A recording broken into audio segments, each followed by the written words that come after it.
Si tu as envie de glow up, il y a une chose essentielle que tu dois comprendre, c'est que changer uniquement son apparence ne suffit pas. Oui, le physique, ça compte. Prendre soin de son corps, de ses cheveux, se maquiller, se faire beau, belle, changer de style, tout ça, ça compte et ce n'est pas moi qui vais te dire le contraire. Mais si tu veux vraiment te transformer, il y a aussi ta façon de penser, tes habitudes, les personnes autour de toi, la façon dont tu te parles et la vie que tu es en train de construire qu'il va falloir aussi regarder. Et bien souvent, on veut changer notre vie entière d'un coup. On se fixe 15 objectifs à atteindre en même temps. On change toute notre routine de manière radicale du jour au lendemain et 2 semaines après, on abandonne tout. Donc aujourd'hui, je vais te partager 8 choses très concrètes à mettre en place dans ta vie si tu as vraiment envie de glow up. Tu n'as pas besoin de mettre ces 8 choses en place tout ensemble dès demain, mais l'idée c'est de le faire de manière progressive en commençant par celle dont tu as le plus besoin aujourd'hui. Bienvenue sur ma chaîne, je suis très heureuse de te retrouver aujourd'hui. Si tu me découvres pour la première fois, moi c'est Noura et ici je parle de toutes les choses qui m'aident à devenir chaque jour une meilleure version de moi-même en espérant que cela t'aide toi aussi. Donc si cela t'intéresse, n'hésite surtout pas à t'abonner. La première chose, c'est de te construire une vision claire de la personne que tu as envie de devenir, de la vie que tu as envie de construire. Pour moi, c'est la base. C'est important que tu saches où tu veux aller parce que ça permettra en quelque sorte de clarifier ton pourquoi et de soutenir toutes les autres actions que tu vas mettre en place. À chaque fois que tu vas vouloir abandonner quelque chose, tu pourras te souvenir de ce pourquoi-là et te remettre en marche. Pour cette étape, tu prends juste une feuille ou un cahier et tu commences à décrire la personne que tu as envie d'être, comment elle est, comment elle se comporte, comment elle agit au quotidien, quelles sont ses habitudes, où est-ce qu'elle travaille, combien d'argent elle gagne. Et il faut que tu sois le plus précis possible. Et je te le dis sur cette partie-là, il faut que tu sois totalement transparent envers toi. Ça ne sert à rien de décrire la vie de quelqu'un que tu ne veux pas être. Il faut vraiment que tu écrives ce que toi tu as envie, comment tu te vois dans 10 ans, dans 15 ans, dans 20 ans. Parce que c'est ce qui va être ton pourquoi et vraiment venir te driver pour la suite. Après avoir décrit la personne que tu veux être et la vie que tu veux mener, tu peux aussi mettre en place un vision board. Pour mettre en place ton vision board, c'est très simple. Il te suffit juste de collecter des images, soit papier ou numérique, et de les placer côte à côte, de sorte à avoir une cartographie de la vie que tu veux. Une fois que tu as écrit ça, ce qui va être important, c'est de venir écrire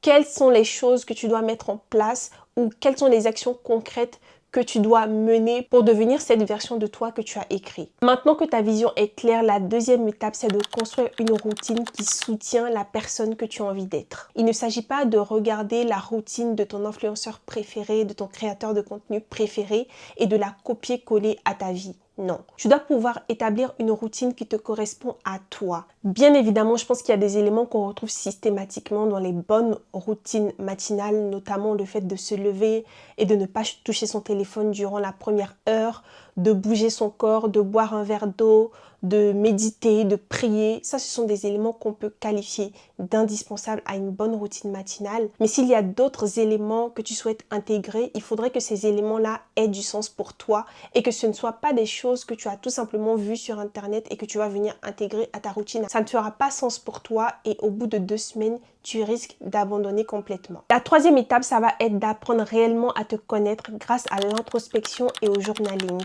L'introspection, tu peux le faire avec ce livre que tu peux trouver sur Amazon. Ça te permettra de te poser les bonnes questions, de comprendre certaines de tes réactions, de tes agissements pour pouvoir avancer. Pour faire une bonne introspection, il est important aussi que tu prennes des moments seuls de toi face à toi-même, te poser sans musique, sans téléphone, au calme, au bord de l'eau, dans un café pour réfléchir à ce que tu veux, déconnecter un peu et apprendre aussi à t'écouter. Le journaling, lui, va te permettre de te libérer de la charge mentale. Personnellement, je le fais de 2 manières. J'ai un journal pour le matin dans lequel je viens écrire comme la future version de moi. Je vais décrire des journées du style aujourd'hui je me suis levée, c'est une journée ensoleillée, j'ai gagné telle somme d'argent dans mon compte bancaire, j'ai rendez-vous avec telle personne. Vraiment, je vais décrire une journée type dans la vie de la meilleure version de moi. Pour le soir, j'ai un autre journal dans lequel je viens écrire ma journée, mes ressentis, mes émotions, ce qui m'a dérangé au cours de la journée, ce que j'ai apprécié, ce que j'aimerais améliorer pour la suite de ma vie. Donc tu peux le faire de cette manière-là. Le plus important, c'est de ne pas trop réfléchir, c'est vraiment d'écrire comme les idées te viennent afin de pouvoir libérer ton esprit. Le quatrième point essentiel si tu veux glow up, c'est de trouver une activité physique que tu peux réellement tenir sur la durée. C'est vrai que tout le monde vend le fait d'aller à la salle de sport et tu te rends compte que tu as plusieurs fois essayé d'aller à la salle de sport mais tu as abandonné au bout du premier mois. Peut-être que le sport à la salle de sport n'est pas forcément celui qui est fait pour toi. Aller à la salle de sport n'est d'ailleurs pas la seule manière de pratiquer une activité physique. Tu peux passer par la danse, par la marche, par la piscine. Donc ce qu'il faut que tu fasses, c'est de ne pas juste se dire oui, je vais aller à la salle de sport vu que tout le monde y va. Non. C'est de trouver le sport qui te correspond. Tu peux tester différentes activités physiques et à ce moment-là, décider de ce qui te correspond le mieux et dans lequel tu vas réellement prendre du plaisir. Le cinquième point, c'est de commencer à faire des choses seule sans toujours attendre de le faire avec quelqu'un. La personne qui sera toujours là avec toi du début à la fin de ta vie, c'est toi-même. Il faut que tu apprennes à te détacher du fait de toujours devoir attendre quelqu'un pour faire une activité ou encore de se dire oui, s'il n'y a personne, je ne fais pas telle chose.